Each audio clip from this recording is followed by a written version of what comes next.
The Force, with Super Return of the Jedi, the final and greatest chapter in the Star Wars trilogy. For the Super Nintendo Entertainment System.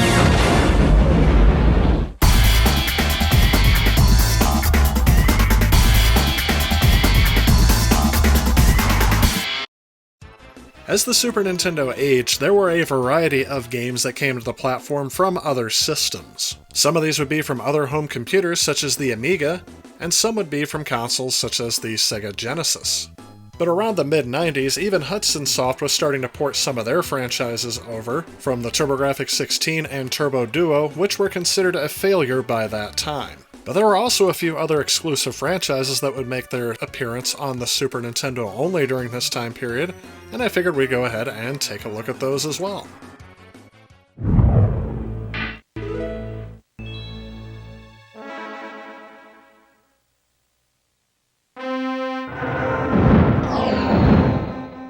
The Super Star Wars Trilogy is a series that I definitely liked having back in the day. These were constant weekend rentals for me, but before the generation was up, I was able to buy them on clearance when they were moving out the Super Nintendo games for N64 games.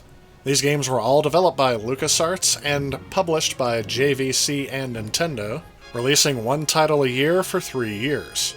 In each game you can play as a variety of characters, but most often you'll be taking the role of Luke Skywalker, as you traverse through some of the most challenging platform stages you'll ever encounter on the Super Nintendo. Even on easy, these games are a bear to get through. And while I do feel at times there are platform jumps that are just out of reach or awkwardly placed, for the most part the challenge is fair and not really due to broken level design or controls. Out of the three, I thought Super Empire Strikes Back provided the biggest challenge. And I can't really remember for sure, but this may be the first game series where I remember looking up level select codes. Because, as with many games of this era, every time you power off your console, you lose all progress and have to start over from the very beginning. I still enjoy playing these games today and would give them around an 8 or a 9 out of 10, just letting you know the challenge difficulty will be probably one of the reasons why you rage quit from these games several times.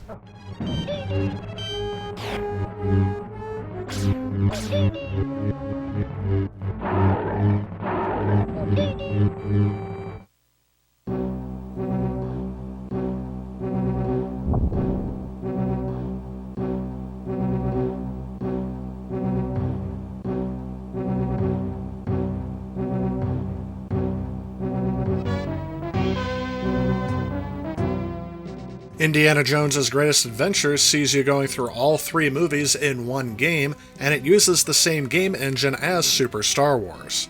However, I never found this game to be as challenging as those games, and one very welcome feature is the fact that they use a password system so you can power off the game and come back to where you left off at. Reviews of this game are a bit more soft than the Super Star Wars series, and overall I'd say that this game is a bit more average than those games, so I'd give it around a 7 or 7.5 out of 10, but in all honesty, you're probably going to enjoy this game a lot more if you're a fan of the Indiana Jones series.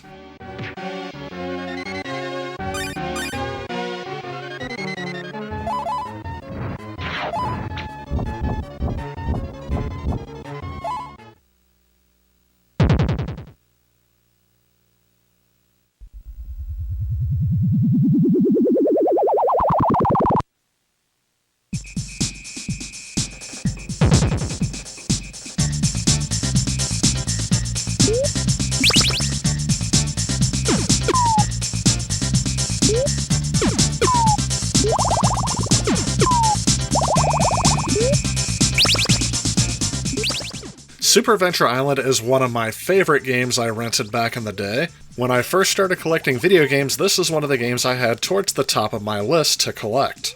While the game itself is a fairly standard side-scrolling platform video game, there was always something about this game that I always wanted to come back to, despite it being very similar to its previous entries on the Nintendo Entertainment System. This entry in the series gets a huge graphical upgrade, but what the biggest upgrade for me was the sound. The soundtrack of this game was composed by industry legend Yuzo Koshiro, and while I believe he is more well known for his work on the Genesis, including the Streets of Rage series, I think his work shines through on the Super Nintendo as well. With the Super Nintendo's capability of having a fully sampled soundtrack, it seems to me that this soundtrack is one of his creative best of this time period.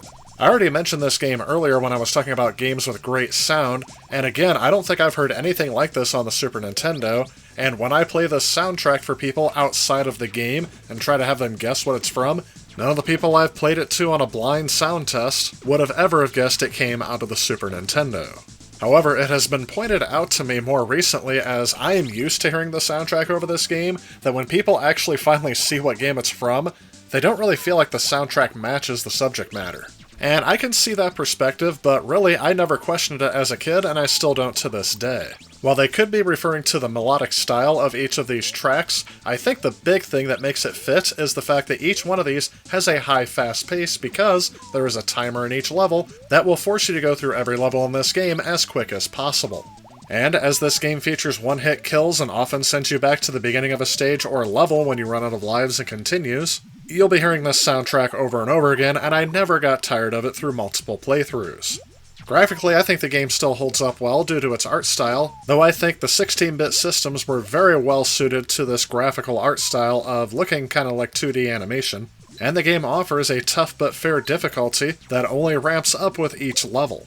Honestly, this is one I always love to come back to on the system. I'd rank it definitely within my top 10, maybe even within the top 5 games on the system for me personally. And if you haven't played it, I would definitely recommend giving this game a shot. You may grow to love it just as I have.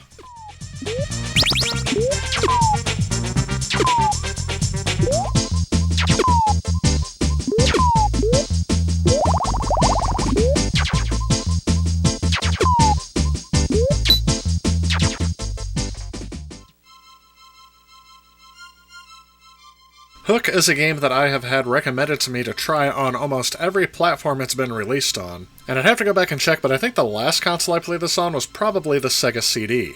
This game is a licensed property based on the movie Hook that came out in 1991, starring Robin Williams as Peter Pan. In this game, you take control of Peter Pan right off the bat on your way to save your kids, Maggie and Jack, from the evil Captain Hook. And while I've seen some reviews of this game give it very high marks, around an 8 or a 9 out of 10, I'm going to fall on the opposite side of that scale. Where it really breaks down for me is the bad controls of this game. The controls of Peter Pan just feels very slippery. I almost call it like moon physics. And he kind of slips and slides. I'm not quite sure, but I thought I noticed some input lag as well. But maybe that's because I feel like he performs very slowly in this game. It may have been something that I could have gotten used to back in the day, but as an adult, I have no patience for this kind of stuff in poorly designed video games. So I would give it around a 5 out of 10. Basically, you're going to like it or you're going to hate it. There's really going to be no in between.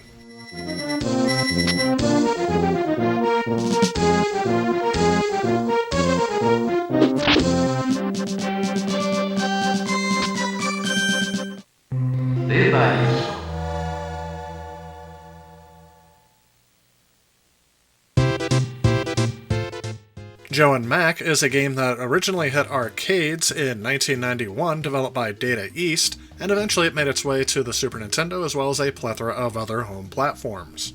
This game is also known as Caveman Ninja in the arcades. In this game, you can play as one of 2 cavemen, who make their way through numerous prehistoric levels using weapons such as boomerangs, bones, fire, electricity, clubs, and so on, to rescue a group of women who are kidnapped by a rival tribe of cavemen. This game has a unique art style that I think holds up well, and the music is there, but it's not something I really notice as being exceptional. But the gameplay itself is actually, I would say, on more of the average side. Playing this game through the single-player mode, I found myself losing interest in it fairly quickly. I imagine that playing a 2-player mode could hold your interest a bit longer, but again, it's not really anything too remarkable. This is also something I've seen noted in some game reviews of the time when this game first released, was that it was just a bit uninteresting the longer you go through it. However, in my opinion, I think this game is pretty well average. I'd give it around a 7 or an 8 out of 10.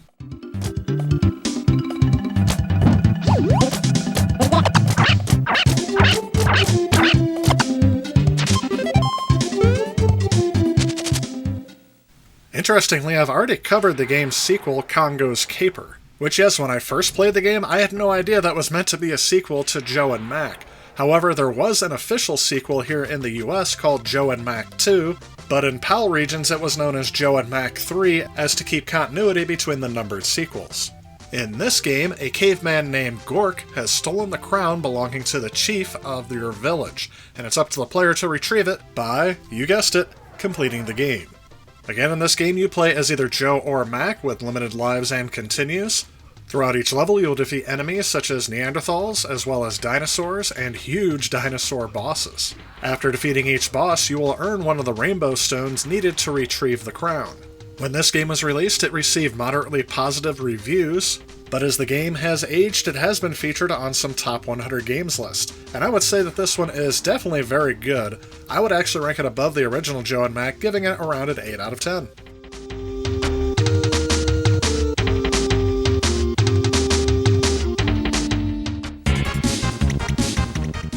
The game Super Bonk, known as Super BC Kid in Europe and Super Genjin in Japan, made its way to the Super Nintendo in 1994.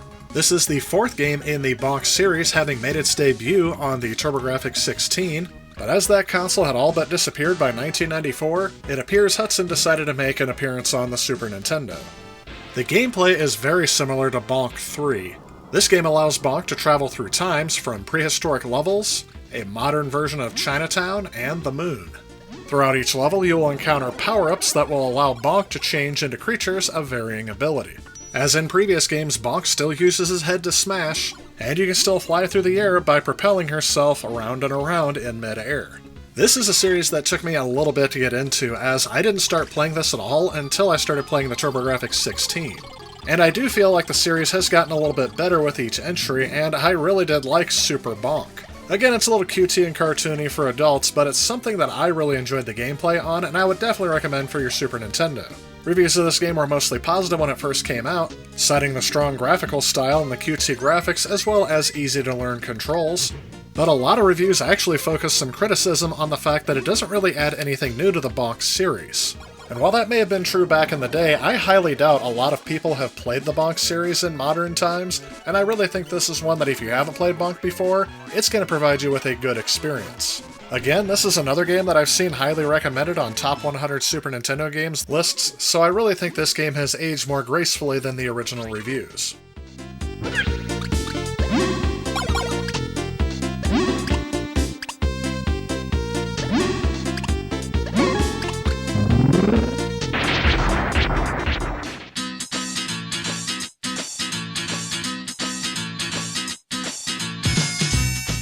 Plok is another game that I had not played on the Super Nintendo prior to this review. It was one that was recommended to me from a plethora of fans of the Super Nintendo. This game was published in North America by Trade West and was developed by Software Creations, hitting store shelves in September of 1993.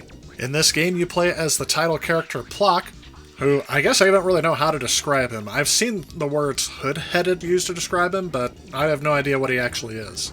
However, he has a position of royalty as being the king of Island Acrylic, and he is protecting it from fleas spawned by the Flea Queen. What makes Plok unique is the fact that all four of his limbs can separate from his body, and you can use them to target enemies and shoot at targets. The game does have two difficulty modes, normal or child's play, but just to let you know, choosing child's play will omit some of the harder stages from the game. You can earn an extra life if you collect all 4 letter tokens throughout the level of Plok's name, and you can also earn a token if a level is finished without dying. Overall, my first impression of the game is that it was actually pretty fun to play. I really got sucked in due to that unique gameplay concept of being able to launch your arms and legs at enemies. There are also other types of power-ups you can pick up throughout the level, which also kept me a bit more engaged, as it added a bit of needed variety to the gameplay. I think I may have overlooked this game just simply because of the sheer number of platformers on this system, but this is one that I really think should stand out as one you should try for the system. Definitely give this around an 8 or a 9 out of 10.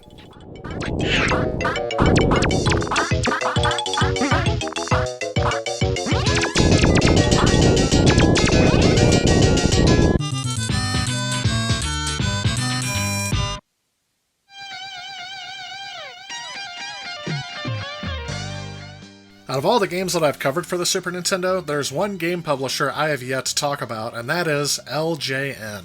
LJN is a game publisher that I think we all knew about growing up, but I don't think any of us ever really considered just how bad a lot of their games were that they put out. So how does Spider-Man and the X-Men in Arcade's Revenge fare up?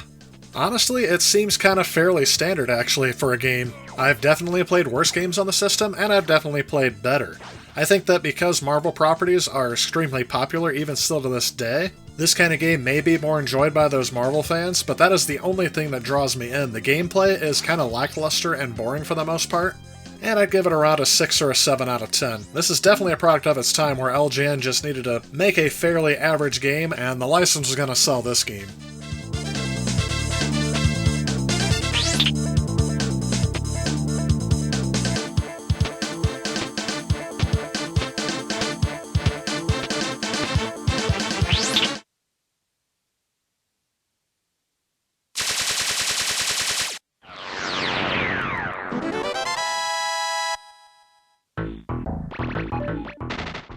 Super Putty is actually a port of a game that originally made its debut on the Amiga, just known as Putty. In this game you control a blue blob with eyes, which really lends into some of the uniqueness of this game as you can transform yourself into a variety of weapons. In this game you go up and down the screen with the goal of trying to rescue a set number of bots within the time limit. The bots are just standing around at different parts of the level, and then you have to absorb them into your blob and then carry them to the level's goal. Though in the later levels of the game, the bots will actually jump around different platforms and sometimes fall to their death, so you have to keep them from committing suicide, I guess. This is again another game that I hadn't played before this review, and I ended up liking as I went through it, kind of as a puzzle platformer that would feel right at home in the arcades.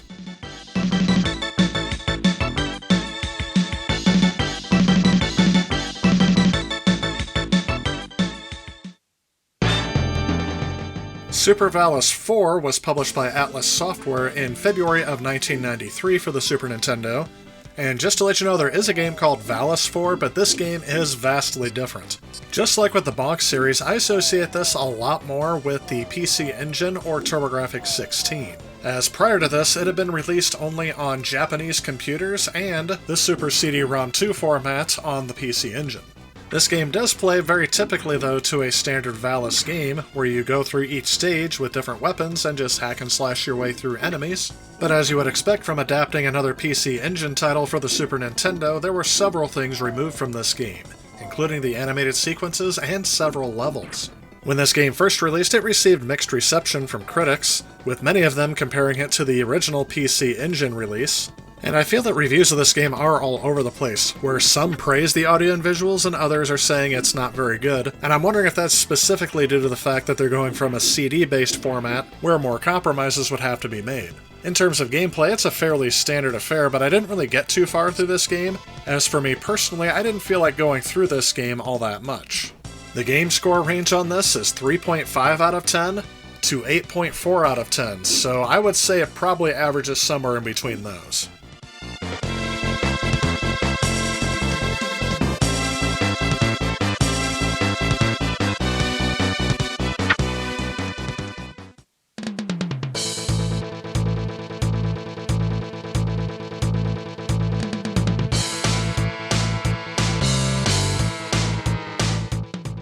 SWAT-Kats, The Radical Squadron, is a side-scrolling video game that was developed by AIM and published by Hudson Soft, first hitting store shelves in North America on August 21st, 1995. It is another game based on an animated TV series, but to tell you the truth, I had absolutely zero knowledge of this one going into it.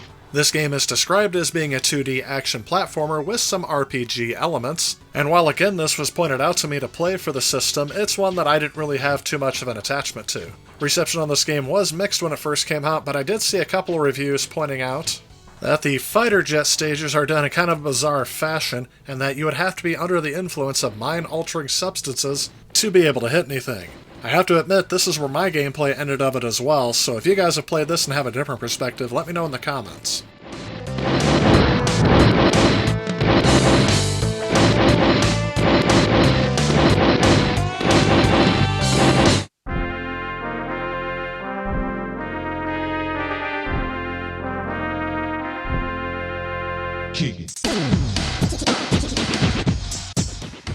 The Lost Vikings is a puzzle platform video game that was developed by Silicon and Synapse, which is now known as Blizzard Entertainment. In this game, you play as 3 Vikings that must work together to finish each level and find their way back home. Each Viking has their own unique ability, which you have to use in order to make all the other ones progress through the level. It's a pretty neat concept that works out pretty well and kept me engaged for a while, so I would definitely recommend this one, giving it around an 8 or a 9 out of 10.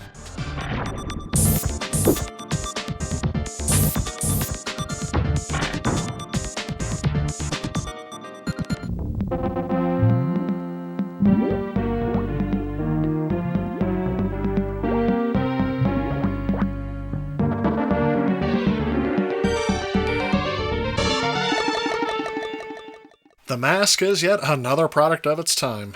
It came out for the Super Nintendo in 1995 and is based on the Jim Carrey movie of the same name. In this game, you take control of the character Stanley Ipkiss as you make your way through some of the set pieces of the movie, all while defeating enemies and avoiding obstacles in each stage, and defeating stage bosses based on characters from the movie until you face off against the movie's villain in the final stage. This is one of the few games that I've played that I can say remains very faithful to the source material all throughout. Then again, as The Mask was trying to create a cartoon character and bring him into live action, though through the use of CG, the cartoony style of the movie lends itself great to the style of a video game of this time period. This is again a first impression as I didn't grow up playing this game, but I did find it to be fairly challenging, and kind of made me nostalgic for the movie to be honest. Overall, I've seen reviews of this game go between a 5 and an 8 out of 10. I would say it probably ranges more towards the 7, but that's just my initial impression.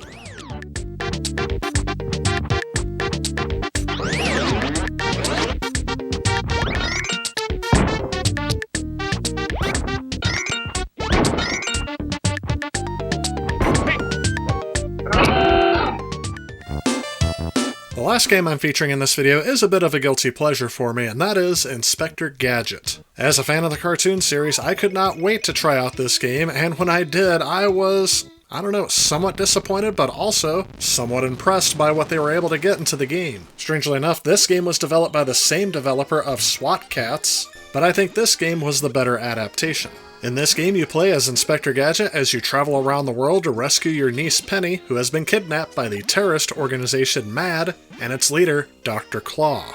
Before entering each level, the chief gives you a clue in your house, usually ending with a humorous gag of the message blowing up in his face somehow, and then you're off and running in the level.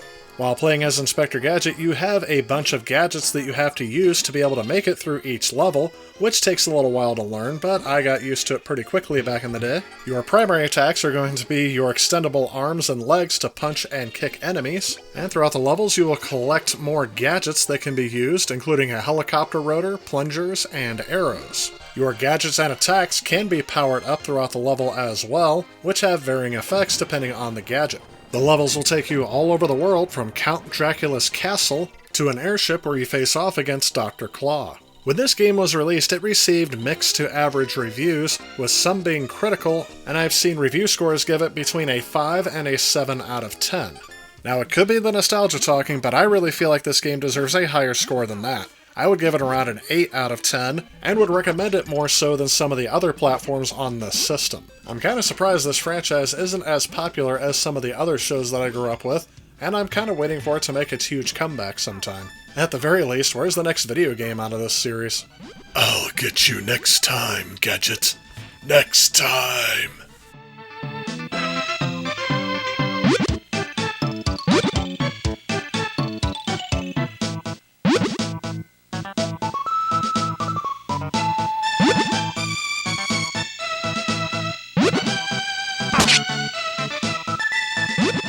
And boy, did we cover a lot of platformers for the Super Nintendo. And even though I have covered a variety of titles, I'm sure there are some that you have played on this system that I have left out of this video. If that is the case, please let me know in the comments below which one I missed, and I may come back and cover a few of those later on. However, I will also note that there are some games that overlap genres, and so some games that I didn't feature in the platformer genre may show up later on in some of the other genres. Out of the games I've featured in this video, I've probably said it a million times before, but Super Adventure Island is one that I really like to point out as one of my favorites. The Super Star Wars series is very fun, but also very difficult. And again, I didn't own most of those games when they were new. I actually ended up buying them on clearance from KB Toys. when they were getting rid of the last of their Super Nintendo games to make room for things like the PlayStation. And other than that, the only other game I have a lot of experience with on this system is Inspector Gadget, as most of the other games I wouldn't end up playing until many years later. If you like this video and you'd like to help out with future projects on this channel, please consider supporting me on Patreon. A special thanks to those Patreons you see on screen. Also, if you like what you see, please remember to leave a like and click that subscribe button on your way out. As always, I want to thank you all so much for watching, and I will see you all in the next video.